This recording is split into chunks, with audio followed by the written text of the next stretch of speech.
Coming up on the Inside Indiana Business Television podcast, Indiana celebrates a record year in venture capital. Purdue President Mitch Daniels wants rural students to get a fast start. We talk with Madam C.J. Walker's great-great-granddaughter. The Patachou Foundation continues its work to feed hungry students. Goodwill celebrates a major donation. We preview the 2020 Horizon League Basketball Championships, and our panel of insiders takes on the top business stories of the week. Welcome to the Inside Indiana Business Television podcast. I'm Andy Ober. 2019 turned out to be a record-breaking year in Indiana for both venture deal count and dollars invested. For the first time since 2009, Indiana topped 100 venture deals and $500 million invested in a given year. Elevate Ventures CEO Chris Lamothe joined Inside Indiana Business host Gary Dick to talk about the success. Okay, I mentioned the numbers off the top. It was a record year, fourth straight year for record numbers. 2019, a good year. Yes, 2019 was a fantastic year. Elevate's been blessed to have, this is the fourth record year in a row. But the big story is the number of deals and the amount of dollars going into the deals in Indiana is on an upward trend.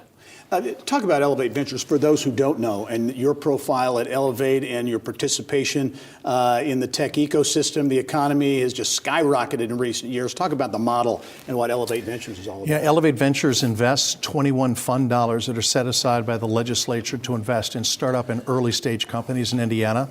So we have developed a number of key partnerships in key regions and cities around the state to build that ecosystem around innovation and entrepreneurship. We then invest in those companies. What I thought was a big takeaway from this too, not only last year, 2019, but your expectation that this year could potentially maybe be even 10% better than last year. Yes, it's interesting to determine whether we're on an upward trend. We think we are, and actually Elevate Ventures has set some pretty aggressive goals for 2020, and we're working closely. We're a co-investment fund, so we have a lot of partners around the state that co-invest with us in these deals. How important is that statewide participation? Because I know Elevate, again, has gone to regions all over the state of Indiana, really engaged from an investment standpoint and participation, if you will, standpoint. How important is that in growing that ecosystem? You know, the reality is I think that a fundamental pillar for most successful regions and communities around our state is going to be embracing innovation and entrepreneurship. It's critical. And so we're very passionate about taking that message out around the state and really building these ecosystems around the state that can lift these communities, lift young people toward innovation, entrepreneurism, and wealth creation. A lot of big name companies around Indiana, Kinsey Academy, Springbuk, Xylo, Carano, raising money last year. So a lot of big deals, but still, with all the improvement, Indiana still has a fair distance to go to really get competitive nationally. Yes, well, I think Indiana has an opportunity over the next decade. It might take longer than that to actually become a real player in the Midwest. But we've got a long way to go. When you take a look at the fact that Indiana last year, a record year, represented a less than 0.5, less than 0.5% of venture capital investment in our country, it tells you we've got a long way to go. The nice thing is, though, that we've got some momentum going. Yeah, and the momentum, we report on it every week. But as you mentioned, some of the numbers, the Kaufman's state competitiveness ranking for new entrepreneurs fell actually to almost the bottom of the country. Yes, it's interesting because while we're moving up in a number of deals and number of investments, Indiana is still at the bottom. We're in the lower 10% of countries around states around the country in entrepreneurism, innovation, and we've got a long way to go. It is something that didn't happen overnight. It's not going to be solved overnight. But again, a lot of positive activity in that area. As you look going forward, Chris, as you mentioned earlier, you feel 2020 is going to be a good year, a better year. But what are some of the key initiatives that you are going to look to accomplish in 2020 and 2021 and beyond? You know, I think that one of the keys that we have to keep in mind is that no one company is capable of turning things around in Indiana, including Elevate. We've got a key role to play. But when you take a look at the partners that we depend on in order for us to be successful, it's incredible. It starts with the governor. So we have a governor in Eric Holcomb who is passionately behind innovation and entrepreneurship, and that's significant. We have a General Assembly that is putting money into the 21 fund that's being used to invest in startup and early stage companies. And then we have partnerships throughout the state that are actually getting behind this, investing in this. And then that's also followed up with a growing venture capital community that is investing with Elevate Ventures and being very prolific in what they're doing. The country are looking more and more at the Midwest, Indianapolis in particular, and say, hey, there's innovation going on here, so that can't be. That's exactly right. We're getting a lot more looks and a lot more attention from venture capital, private equity, and even family offices that are looking to Indiana for investment now. As always, some great perspective from Chris Lamote, the CEO at Elevate Ventures on the VC landscape in Indiana. Chris, as always, thanks. We'll talk to you soon. Delighted. Thank you. Still to come, Madam C.J. Walker's legacy lives on, and the Patachou Foundation unveils its new digs. But first, Purdue University says its new Fast Start program could help save students and families thousands of dollars. The idea is to allow high school students to earn up to a year's worth of college credit through a digital library of college courses. Gary Dick has more, including details from Purdue President Mitch Daniels. Purdue University is targeting students in rural Indiana with a new partnership with New York-based nonprofit Modern States Education Alliance. Purdue calls it a new role model for the nation, enabling students to earn up to a year's worth of college credits for free. Now, the Fast Start program will allow students to access Modern State's massive digital library and take online courses in the college-level examination program, CLEP, for free. The founders of Mid-States, Steve and Maureen Sherry Clinksey, are giving Purdue $1 million to cover the cost of 10,000 CLEP exam fees. CLEP exams allow incoming college students to show they have mastered an introductory college course instead of taking the class itself. All told, it could save families up to $21,000. Anyone in Indiana at any age can participate, but Purdue is especially interested in students from rural areas and those enrolled in inner city schools. Not enough Indiana kids are going to school, and a lot of them could succeed if they got there. Sometimes money's the obstacle. We're doing all we can to keep Purdue very affordable. Sometimes it's just a needless doubt on the part of the young person or their family that higher ed is for them.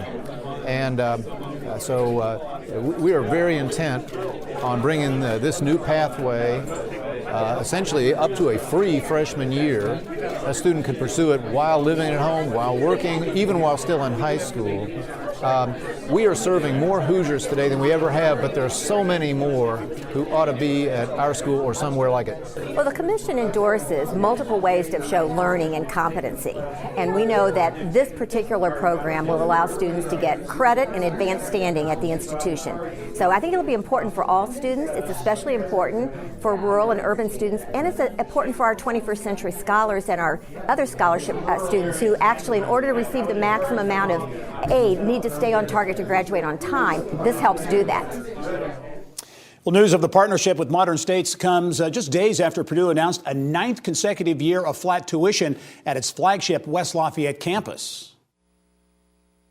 Yeah, we at Purdue we say we want to help students who do need to borrow, but the best way is not to charge so darn much in the first place, and we're very intent on it. To us, it's a matter of what you prioritize. We do believe in putting students first. Sometimes I tell people who ask, well, we just solved the equation for zero. What would it take to stay at zero increase for one more year? And happily, we think we can see 2 years out and give that assurance. Later in the podcast, a new home for an ongoing effort to feed hungry students, and a major donation boosts Goodwill's mission. But now, as part of Black History Month, we sat down with Madam C.J. Walker's great-great-granddaughter, Alelia Bundles. It comes as the Madam Walker Legacy Center has reopened its doors. Inside Indiana Business reporter Mary Rachel Redmond has more. Over 100 years ago, Madam C.J. Walker chose Indianapolis to build her hair care empire. I had the opportunity to sit down with Madam Walker's great-great-granddaughter, Alelia Bundles, to talk about Madam's business savvy, why Indianapolis, and what her take would likely be on women in business today. Madam Walker was really about providing economic opportunity, economic independence for women. But first she found economic independence for herself. Walker famously said, "I got my start by giving myself a start." And that she did, going from an uneducated laundress living in Louisiana to becoming the first self-made female millionaire in America by creating a hair care line for Black women that ultimately brought her business to Indianapolis. So why did Madam Walker decide to invest in the Circle City over a century ago? She was really looking for a city that had a thriving Black business community, and that was a place where she could ship her goods because she had primarily a mail order business. And when she visited Indianapolis, she met people like George Knox, who was the publisher of the Indianapolis Freeman, a Black newspaper. That was a nationally distributed newspaper. There was a chapter of the National Negro Business League here. But she also saw that it was a place where trains were coming through every day, hundreds of trains coming through. The highway system was just being built. It was a place that manufactured cars. So Madam Walker could see that this was a place that was a good place to do business, and that is why she settled here. And it would prove to be a wise decision. At the time of Walker's death in 1919, her company was bringing in what today would equate to more than $3 million, while also providing life-changing employment for nearly 40,000 workers. She saw herself in the women who were her sales agents, and she saw they needed education and they needed economic independence. She helped to create generational wealth for African American families because they could educate their children and buy homes and invest in real estate. Walker's inspiring story is now the subject of the upcoming Netflix series Self-Made, starring Octavia Spencer. It's really wonderful that this Netflix series inspired by my book. So a Netflix series, like any Hollywood production, veers a bit from the actual story, but it does introduce a lot of people to a historical figure who they need to know about and who I think will inspire them. And then I'm hoping they will come visit Indianapolis, come to the Madam Walker Legacy Center, go to the Indiana Historical Society. So what would Madam C.J. Walker think of women in business today? She would be happy to see that there's so many women CEOs, more women millionaires than we can count. But I think she'd be frustrated that such a small percentage of venture capital goes to women. So she would say we have really come a long way. There's some really great milestones to look at, but we really still have a long way to go so that women are getting the same amount of investment and getting the same amount of support for their businesses. And to Alilio's point, currently just 2% of all venture capital dollars in the U.S. goes to women-owned businesses. And on another note, Gary, that Madam C.J. Walker Netflix biopic is set to premiere on March 20th. That is a great story, and great that the rest of the country will see a little bit more of that as well. Thanks, Mary Rachel. Absolutely. Remember, you can catch Inside Indiana Business Television on stations throughout the state every weekend. Head to InsideIndianaBusiness.com to check listings. Still to come, Goodwill announces a major gift, and the Horizon League basketball championships are on the horizon. But first, the Patachu Foundation has finished construction on its 4,000-square-foot Kitchen HQ, a production and teaching kitchen in historic Marcy Village in Indianapolis. Since 2013, the nonprofit has served more than 100,000 meals to food-insecure students in Indy, and it plans to grow that number. Executive Director Matt Feltrop joined Kylie Valletta in the business of health.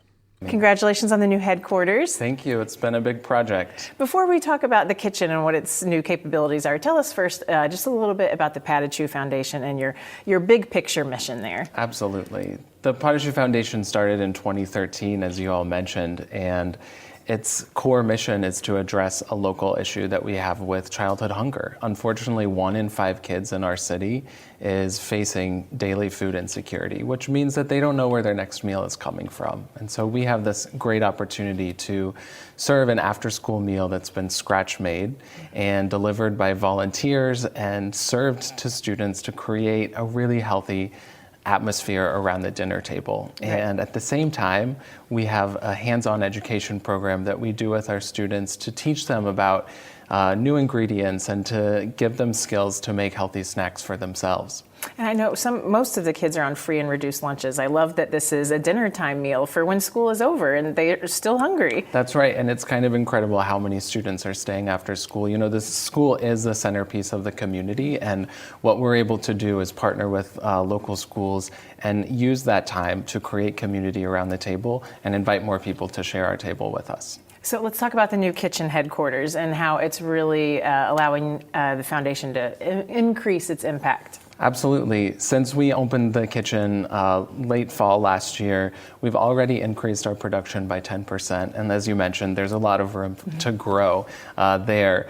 This kitchen is a almost 4,000 square foot building, and attached to it is our offices that we use for some meeting space, and also a coffee shop that we have opened, and that coffee shop allows us to create some revenue for the foundation and use the public-facing space where people can come in and get a great cup of coffee to support the mission of the foundation, and also eventually use it for a workforce development program. And you mentioned that your foundation wants to keep growing, obviously. You are capable of serving up to 10,000 meals per week. That's 5 times more than you're doing now. So what do you need to get there? What are the goals? You know, honestly, it's volunteers, and we also need resources. So I would encourage anyone who's interested in finding out about how they can make an impact with the Potashu Foundation to go to our website, thepotashufoundation.org.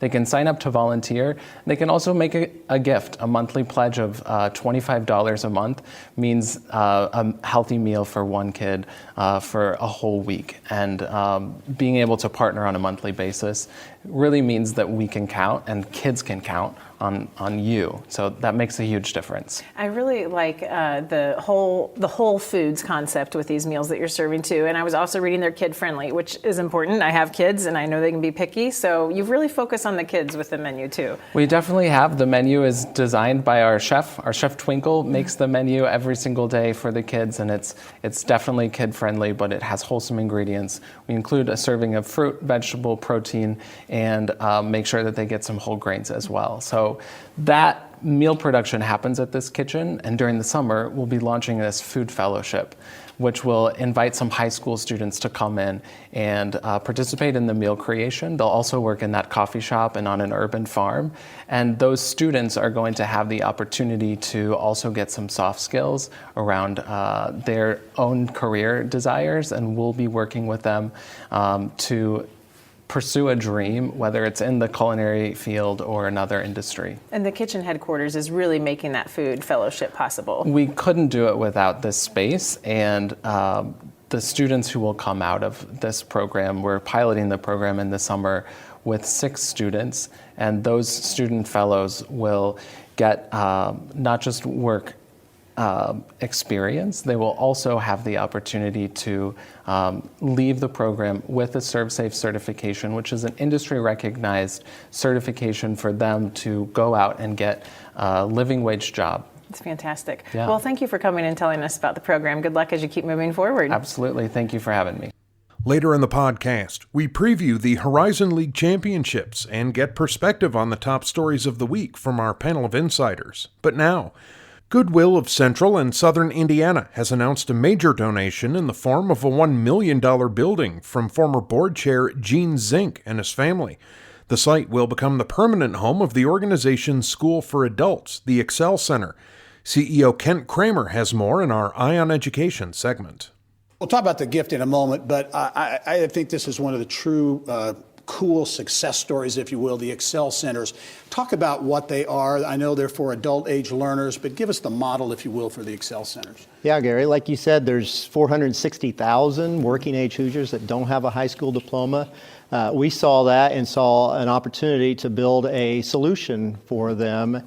And when we kind of peeled back who these folks were, we found individuals in their mid-20s that were trying to make their way and find their way towards work and education, and they kept coming across stumbling blocks. So these are individuals that have kids, mid-20s, trying to find a good job and just having difficulty. So those are the ones we target, and the first one opened 10 years ago, and we had 300 seats, and 6 months into it, we had 2,000 on the waiting list. So we knew we were onto something. Knew you were onto something, and that was that first one. You have expanded not only here in Indiana, but around the country. Talk about the footprint of these Excel Centers. Yes, so we operate 15 here in central and southern Indiana, 6 in Marion County, but we've also, a few years back, started licensing the model to other Goodwills, and now there's 16 in 5 other states in the District of Columbia. Just received a huge gift, a boost to your efforts. Gene Zink and his family, a $1 million gift in the form of a building in the Meadows on the kind of the near northeast side of Indianapolis. Talk about the importance of that gift and what it will allow you to do. That gift has been a game changer. Because, this is a bricks and mortar school. The students are in their seats and learning, and we have licensed teachers and daycare and life coaches in the Excel Center. So this is a 22,000 square foot building that we have leased off of Gene for 8.5 years now and paying rent. And he really believes, and his family believes in the mission. So that donation is huge. So instead of paying rent now, we can sink those resources back into students and serve even more individuals. Gene Zink, certainly a great business executive, philanthropist, as is his family. That's very positive. The success stories, I know there are many coming out of the Excel Centers, but you talk about single mothers, having child care on site, all the kinds of things that make it possible for individuals to advance their careers. Any examples you could give us at some of these success stories coming out of the Excel Centers? Yeah, so we just came off our graduations. We have graduations 2 times a year, and several hundred young adults walking across the stage. And one in particular that really made my kind of heart sing was Dylan Snell. And Dylan was a graduate 6 years ago from the Excel Center in Anderson. And Dylan got his high school diploma, additional certifications, worked for us for a while, but then took a job with Kirby Risk and has gone into leadership there. Dylan came back and was the keynote speaker at that graduation. Yeah. So what's exciting about an Excel Center graduate is they get their high school diploma. This is a true high school diploma, but 99% get additional industry recognized certifications and college dual credit. So what we see is them either going on to further their education or go right into the workforce. So we're seeing immediate success from that credential earned. And these Excel Centers obviously are changing lives, but also, and certainly in a tight labor market, having an impact on workforce. Absolutely, absolutely. What we see is about 30% of those that come to us are not employed. So they're a high school dropout, not employed, limited opportunities. They get that high school diploma, as I said, additional certifications. And what we're seeing is LEO, the Lab for Economic Opportunity, did a study out of Notre Dame, out of our first several years of graduates. And what we saw is 3 years post-enrollment, in the Excel Center, we saw a $17,000 wage gain. Wow. So what we're seeing is them finding success after graduation. Excel Center's a great success story. Gene Zink and his family with big donation to further that cause. Kent Kramer is the CEO of Goodwill of Central and Southern Indiana. Kent is always welcome to the program. Thank you. Still to come, our insiders take on the week's top stories. But first, the 2020 Horizon League Basketball Championships begin March 3rd and 5th at campus sites. Ultimately, 4 men's and 4 women's teams will advance to the final rounds in Indianapolis. Commissioner John LaCrone joined Bill Benner on Inside Indiana Sports. Incredible time in Indiana for basketball as we welcome all this action, in addition to the IHSAA tournaments and Pacers schedule. It's going to be crazy. It's going to be unbelievable, Bill. For a first time in a long time, you have our tournament, you have the women's Big Ten tournament, the men's Big Ten tournament. We have high school basketball, Pacer basketball, and then we have the regional here in town. So I can't think of a more exciting March, and we are just extraordinarily happy to have our event out at the fairgrounds at the Indiana Farmers Coliseum. A long time coming to get back to our hometown here in Indy. And as we mentioned, again, none of these events are taking apart from one another. You're trying to, again, come one, come all, under kind of a common theme. Yeah, well, we decided that, March is basketball. Basketball is Indy. What a better place than Indianapolis? What a better state than Indiana? And we had all these great community partners, so we started reaching out, and I tell you, the collaboration's been unbelievable with the Pacers, with the IHSAA, even with the Fever, and I know their season starts a little later. And interestingly, with the Big Ten, we came up with a promotion that if you buy a ticket to the Women's Big Ten tournament, you get a discounted ticket to the Horizon League tournament. If you buy a ticket to the Horizon League tournament, you get a discounted ticket to a Wednesday night game at the Big Ten tournament. So the collaboration has been phenomenal. And I'll tell you who has really provided unbelievable energy, and that's Cindy Hoy and her staff at the fairgrounds. They have been really extraordinary in helping us promote our event. Well, and again, they've done a great job remaking that venue. And of course, for us who have a certain age, can remember all the way back to the ABA days. But it's great to see basketball back at the Coliseum. It really is, and it is a very good venue. We're really excited about Tuesday, the women's championship game. We know we're going to have 2,400 or 2,500 young people from our school systems there on a field trip.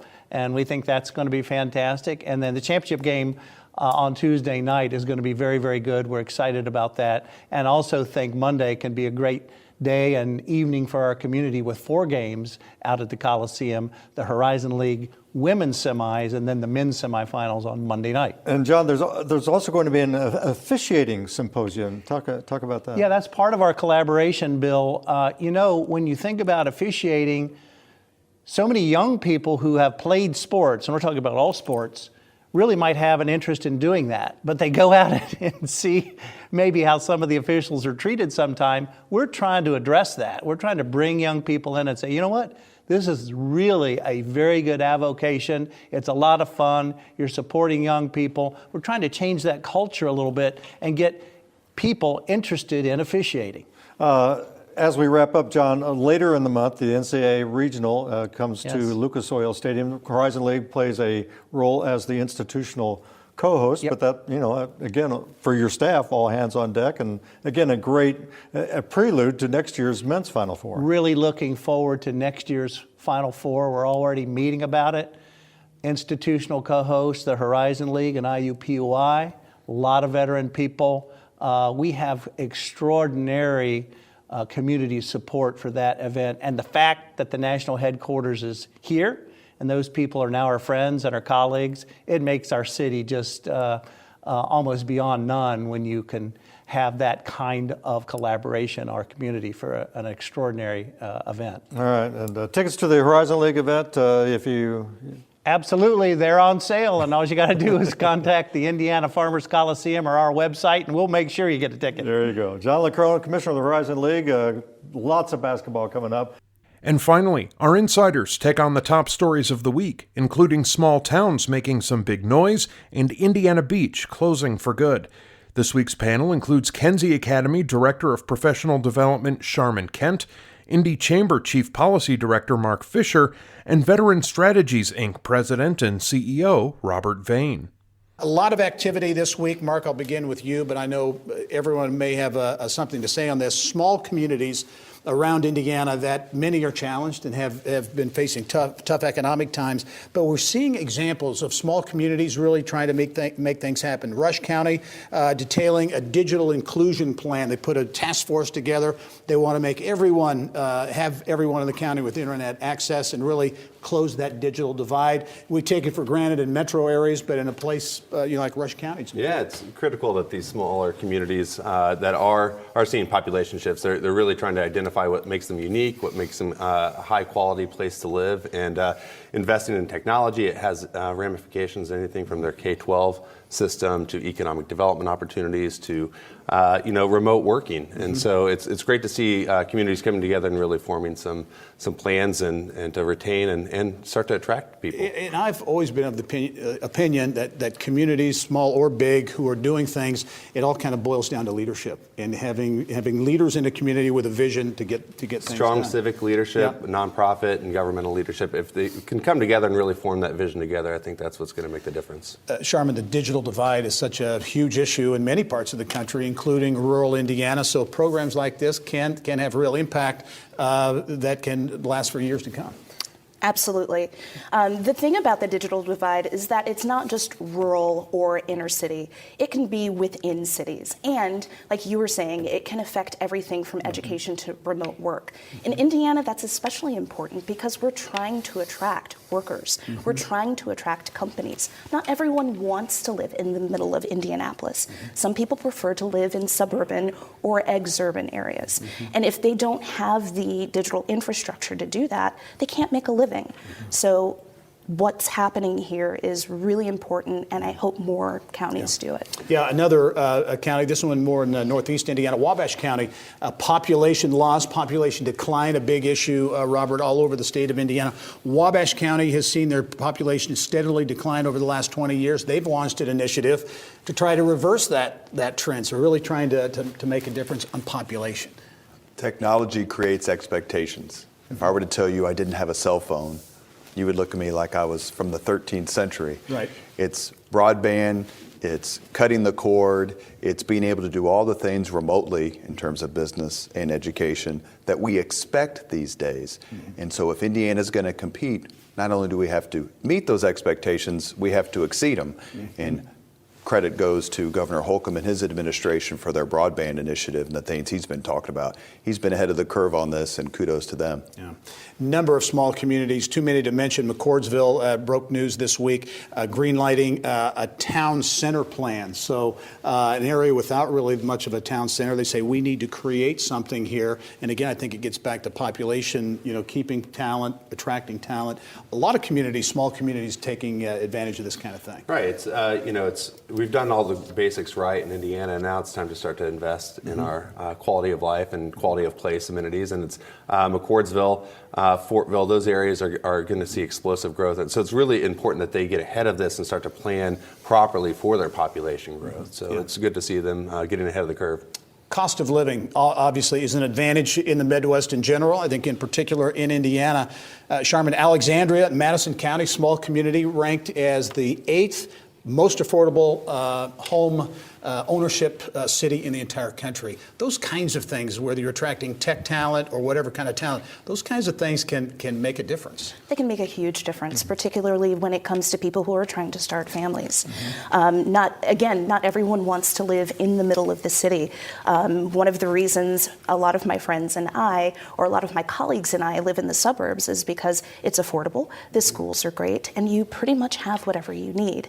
Cost of living can make or break business, and it is incredibly important. Yeah, you mentioned schools and education, and Kinsey Academy is a really great success story. Raised a lot of money this year and they're doing some things, but that education piece, having options and different kinds of options for education, how does that fit into the quality of place, quality of life equation?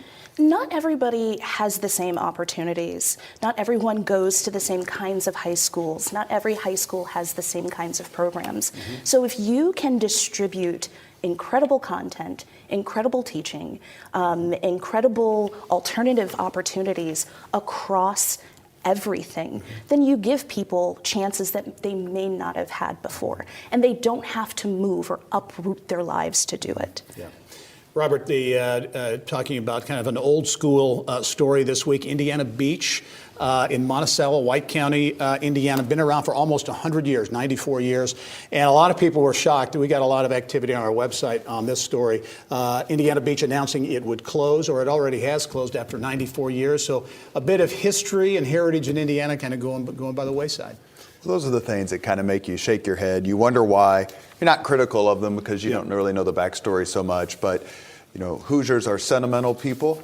We're nostalgic people. We love our history and we love to get together. And as someone asked me about it a couple of days ago, I said, as long as bakery's staying open, because that's really what I care about. Very good. I like the way you think, Robert. Purdue, Charmin, I want to ask you about this one too. Mitch Daniels, Purdue University, announcing a partnership this week that will essentially enable students to, get a year's free tuition, essentially, through a partnership with a national organization. Another effort to get at the cost of higher education. Absolutely. And all higher education I think even higher education is starting to understand that they can't do things the traditional way. Education is changing. The average student age is changing. That means that the traditional student is not 19, 20, 22 years old. They may have a family. They may have a mortgage to pay. So in order to make sure that all students have the same opportunities, this is great. For high school students, it's especially important because it means that they can start their education and their job trajectory faster. Yeah, very good. One more story, Mark, I want you to comment on. Elevate Ventures came out with their annual venture capital report for 2019, showed record number of deals, 100, also record investment, $500 million. But also, on the other hand, said Indiana's got a long way to go to kind of be competitive, more competitive nationally. We do, and a lot of the money is focused on the coast, but we're holding our own. I think it's, I want to dig into the numbers a little bit more, but it could mean that some of our smaller companies are maturing, but we got to make sure that we have strong systems to fill that pipeline, that entrepreneurial pipeline. Yeah, I know a lot of the efforts at the Indy Chamber and others are really aimed at doing that and making a difference as well. Mark Fisher, Sharman Kent, also Robert Vane. Thanks very much. That wraps up this week's Inside Indiana Business Television podcast. Remember, you can find all of this week's TV segments, as well as the top business news from throughout the state, at InsideIndianaBusiness.com. While you're there, you can also subscribe to our platform of free e-newsletters. This is Andy Ober for Inside Indiana Business.